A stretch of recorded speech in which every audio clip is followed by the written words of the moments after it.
The Shard, London's newest skyscraper and tallest building in Western Europe, has opened its doors to the public. Construction may still be finishing below, but 244 metres above the hustle and bustle, a serene 360-degree viewing gallery offers visitors a view of the city previously only possible from aircraft. The observation deck takes attention away from what's happening at ground level. It's not the most sophisticated tower in the way that it meets the ground. It hits the station rather messily. It doesn't make for a very good public space beneath it. And I think in a way the building is designed to draw your attention upwards to the point and draw your attention away from some of the problems that this huge building causes at ground level.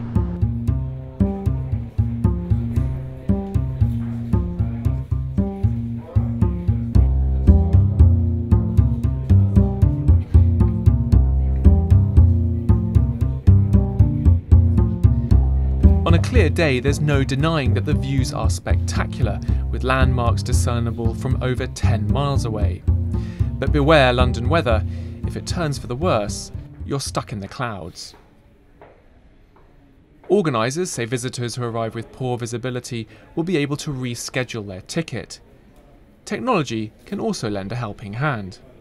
What they have in the viewing gallery are these telescopes which help you by augmenting the view. So you can see as far as Wembley Stadium, for example, in the far west of London, or over to the BT Tower in the West End. A bit closer to us here in London Bridge, there's St Paul's Cathedral over the river, there's the Tate Modern, and we can even spy on our colleagues at the Financial Times building.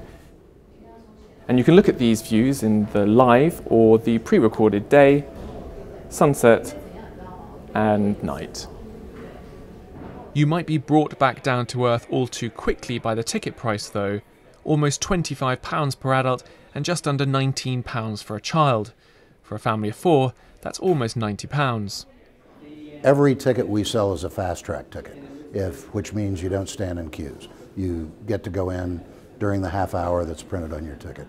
At other attractions, there's an uptick for fast track access, which puts them at our level or higher. So I think we're great value for the money. So how does it compare then to other observation decks? Well, for the same price as you'd pay to look out from the Shard, you can reach almost twice the height up the 450-metre Tokyo Skytree. A view of the world's most famous skyline can be cheaper still. New York's Rockefeller Center's 260-metre outlook is around £16, as is the Empire State's 320-metre deck.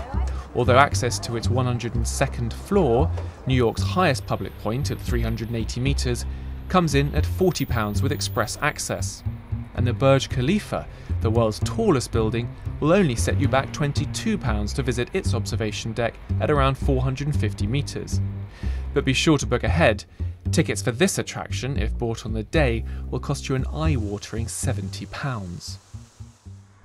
Pound per metre, the Shard comes in as one of the most expensive observation decks in the world. Of course, it has something that none of the others do. London. Surely an unequivocal selling point. London maybe is not the greatest city to see from above. It's a complex, evolving organism. It's not a place of grand panoramas like Rome or Venice or New York or Hong Kong with the sea sparkling in the distance and ruins and grand boulevards. So I think quite possibly London is a city that's actually better experienced from ground level. Operators argue that nowhere gives the same grand overview of the city and its history. London's tourists will no doubt be thrilled. Its citizens, perhaps a little less convinced. Seb Morton-Clark, Financial Times, London.